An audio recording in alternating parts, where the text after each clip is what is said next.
రాఖీ పండుగ రాజకీయం ముందు ఓడిపోయింది. రాజకీయ పిచ్చి అనుబంధాలను తుడిచేసింది. ఈ రగడ కారణంగా తెలుగు రాష్ట్రాల్లోని పొలిటికల్ ఫ్యామిలీస్లో రాఖీ వాసనే లేకుండా పోయింది. ఈ రాజకీయ మహమ్మారి తలుచుకుంటే ఎవరితో ఎలాంటి పనైనా చేయిస్తుందని విశ్లేషకులు అంటున్నారు. మొత్తం మీద రాఖీ పండుగ ప్రధాన పార్టీల అగ్రనాయకుల ఇళ్లలో జరగకపోవడంతో నాయకులు, కార్యకర్తలు నోరెళ్లబెడుతున్నారు. రాజకీయ కుటుంబ విభేదాలతో తమ అన్నలపై ఎదురుదాడికి దిగిన టీఆర్ఎస్ అధ్యక్షులు కేసీఆర్ కుమార్తె కవిత, వైఎస్ రాజశేఖర రెడ్డి కుమార్తె షర్మిల ఈ ఏడాది రాఖీ పండుగకు దూరంగా ఉన్నారు. వారి అన్నలైన కేటీఆర్, జగన్లకు రాఖీ కట్టేందుకు ముందుకు రాలేదు. సోదరులు రావద్దన్నారా, లేక వీరే రాలేదా అన్న సంగతి బయటకు రాలేదు.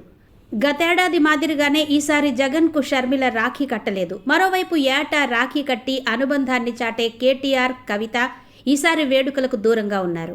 ప్రతి రాఖీ పండుగకు వీరే తెలుగు రాష్ట్రాల్లో బ్రాండ్ అంబాసిడర్లుగా ఉంటూ వస్తున్నారు. రాఖీ కట్టి అన్నయ్య ఇచ్చిన బహుమానంతో ఉప్పొంగిపోయి మీడియా ముందు అన్నలను పొగడడం జరుగుతూ ఉండేది. కానీ ఈసారి అలా జరగకపోవడంతో తెలుగు రాష్ట్రాల్లోని అన్నా చెల్లెళ్లు బాధపడుతున్నారు.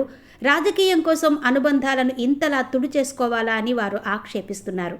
మొత్తానికి రాఖీ పండుగ పెద్ద కుటుంబాల గుట్టు మరోసారి రట్టు చేసిందని విశ్లేషకులు అంటున్నారు.